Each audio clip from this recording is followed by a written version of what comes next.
The views and opinions expressed in The Fact Is with Hollis Grant are those of Hollis Grant and do not necessarily reflect the official policy or position of Droids Canada Network. Droids Canada Network does not take responsibility for any content or position produced by Hollis Grant and his show. Listener discretion is advised.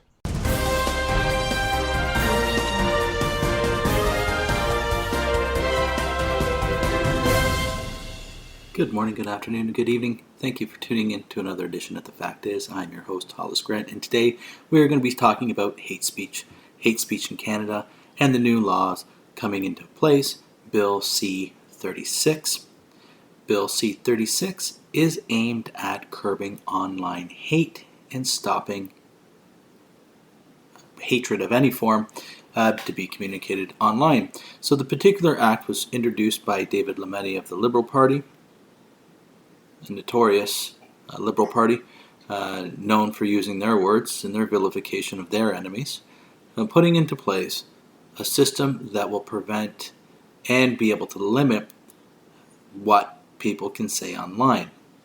Now, one particular section in the Act, so Section 319 of the Act, is amended by adding the following after subsection 7. So, fear of hate propaganda, offense, or hate crime. A person may, with the Attorney General's consent, lay in information before a provincial court judge if the person fears on reasonable grounds that another person will commit an offense motivated by bias, prejudice, or hate based on race, national or ethnic origin, language, color, religion, sex, age, mental or physical disability, sexual orientation, gender identity or expression, or any other similar factor. The statement here is if the person fears on reasonable grounds that another person will commit an offense has not been committed but will be committed. This is a future thought crime. This is a crime that hasn't occurred, but you feel threatened, and you feel that somebody might say something based on the above. You can take that to court, and the fines that are being implemented is up to $50,000. So $50,000 for a future crime that has not been committed. It's almost like we're getting into Minority Report with Tom Cruise when they had the future thought police and they were sent to stop the crime that potentially could have happened in the next 5 or 10 seconds and arrested someone that had not done the crime.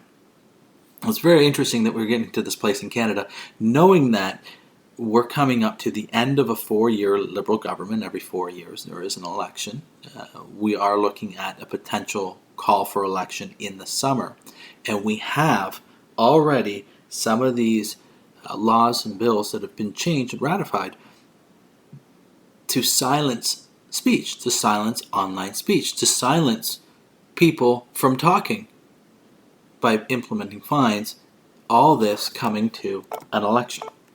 Now, the Liberal government did try to introduce and change some hate speech and introduce some bills to change around 2013, but that was repealed about online hate speech in the Human Rights Act.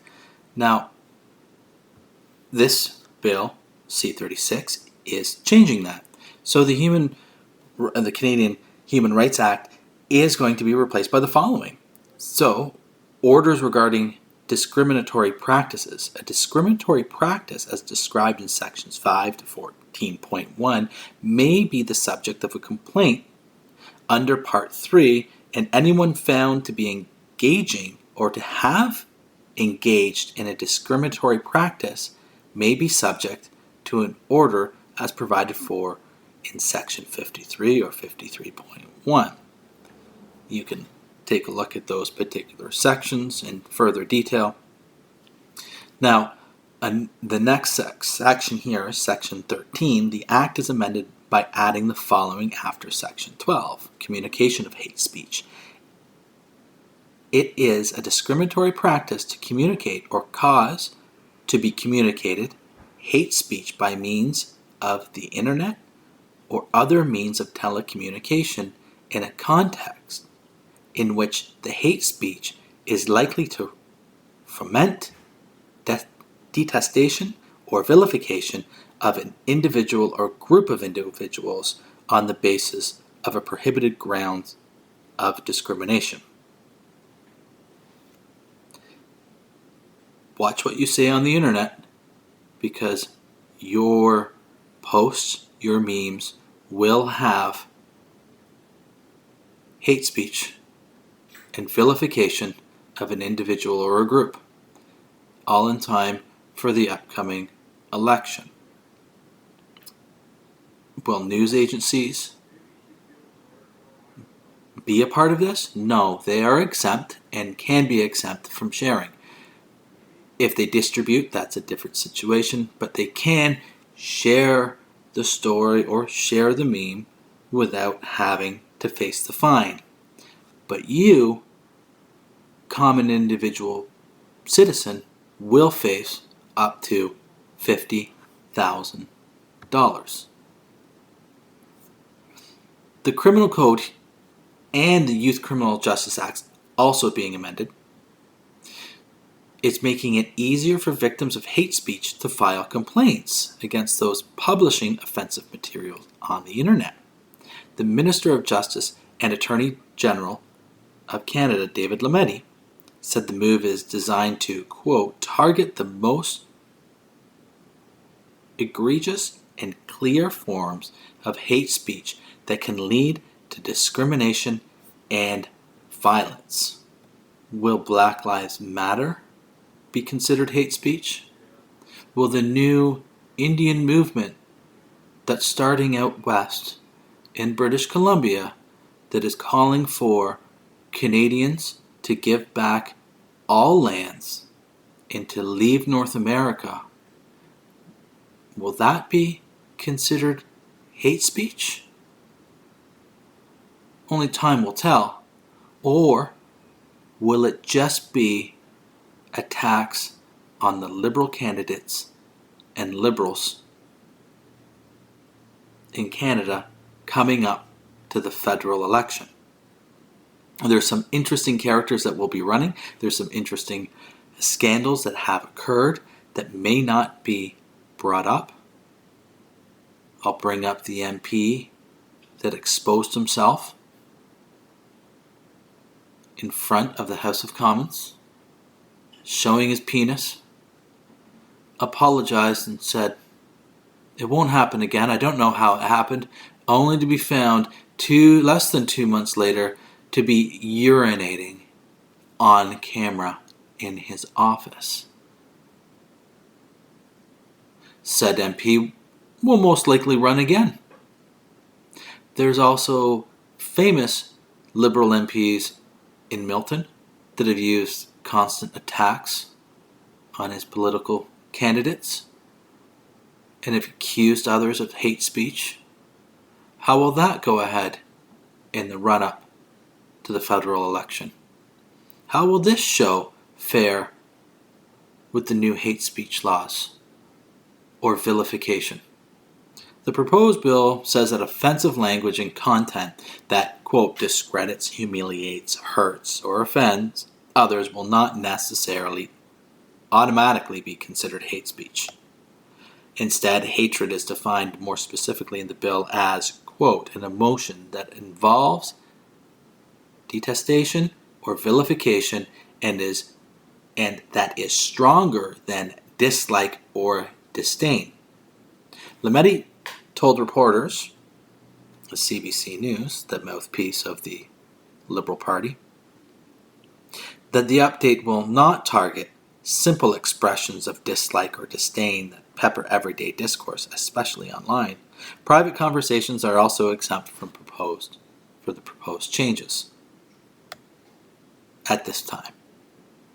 While posting hate speech online would not be considered a criminal offence under the proposed update, it would be a violation of Canada's Human Rights Act, Canada's found responsible for sharing offensive material that is likely to vilify an individual or group of individuals will be ordered to stop expressing hate speech,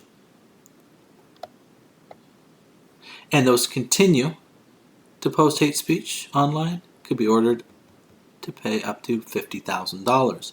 If there is a victim of an individual case, the person responsible could be ordered to pay the victim to $20,000. If you feel that you may be a victim of hate speech, you're entitled up to $20,000.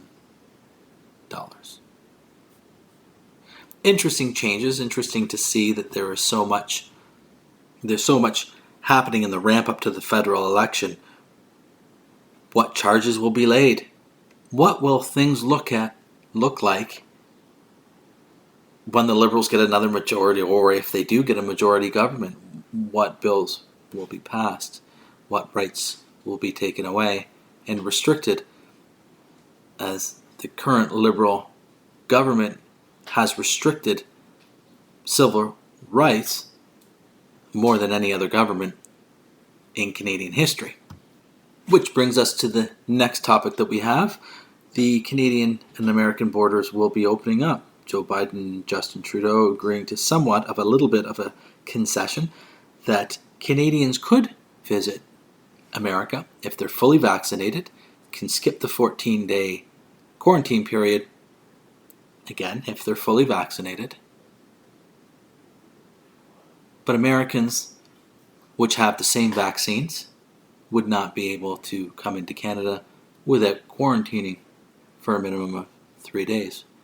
Justin Trudeau, in the few weeks, recently went to Europe to take part in the G7 meetings, and when arriving back into Canada, himself did travel to a quarantine hotel, albeit for 30 minutes and not the 14 days. The next day, it was changed to 3 days mandatory stay, but not for our glorious leader, who only stayed for 30 minutes. Americans still can't come in, although they've taken the same vaccine and had it longer than us. Cannot come to visit Canadian families. Will that change down the road? Time will tell. As we here in Canada are gripping with the Delta variant, which we've talked about on prior episodes of this show. Droids Canada, you can take a look at all of our past episodes where we do talk about the triple mutant threat, the Delta variant currently ripping through Canada, as Ontario braces for unprecedented COVID numbers of less than 200 people infected in Ontario, as we deal with this gripping mutant.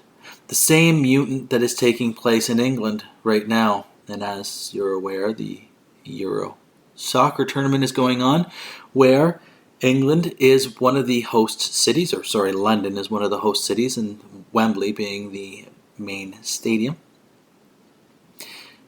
There's concerns now of the variant coming into England, concerning so much that the government is thinking about restricting travel once again for Europeans to come in and watch the soccer game. Even going so far as banning fans that are not British to the game. How would that be if England made it to the finals and a stadium that seats over 80,000 people and not one foreigner among them? Not one foreigner would be allowed into the stadium because they are from out of the country and do not have the correct vaccines. Would this give them the edge to, quote unquote, bring it back home? We're talking about the tournament, the trophy for the Euro. I will add, England has never won the Euro tournament and has only won the World Cup tournament once in 1966. Bringing it home is impossible because it has never been home. While we head into the summer, And we look forward to athletes from around the world competing in the Olympics in Tokyo, which should have been in 2020, although it will be this year in 2021. The U.S. team will be without the star sprinter, one of the fastest women in the world, because she was smoking a little marijuana, a non-performance enhancing drug. Nonetheless, she is not allowed on the team. However, athletes from America that turn their back at the national anthem in the hammer toss in the qualifying rounds will be heading to Tokyo to compete for their country that they disdain so much. It'll be interesting to see how America and how political the events will be, how many fans will be in the stand, and how Japan will treat them. Only time will tell. We do look forward to watching a great 2-3 weeks of sport as athletes around the world come together and put politics aside to compete against one another. We hope that you enjoy your summer and you're taking advantage of the nice warm weather and the extreme heat that the government will want us to say is due to climate change, man-made climate change, as we struggle through heat waves all across North America. But never once will they recognize that their poor city planning, their immigration numbers, and land development is part of the problem. Cities are heating up at record paces because there's less and less trees to cool the atmosphere around the city. Concrete retains heat and holds it late into the day. As such, cities are often 2 to 3 degrees warmer than towns outside of those concrete jungles. As more and more skyscrapers have more and more windows and less concrete, the sun reflects off those and does heat up other buildings and areas around it. A great instrument to be using is temperature data from one of the oldest stations in North America, which would happen to be in Quebec City. Quebec City is a relatively smallish town. It is growing, but you can watch those and see those numbers rising as the city grows larger and larger. It'll be interesting to see during this election how climate change, online hate, and Canada's Indian problem will play out. I'd like to thank you for tuning in this week, and we look forward to seeing you again next week on The Fact Is, and I'm your host, Hollis Grant.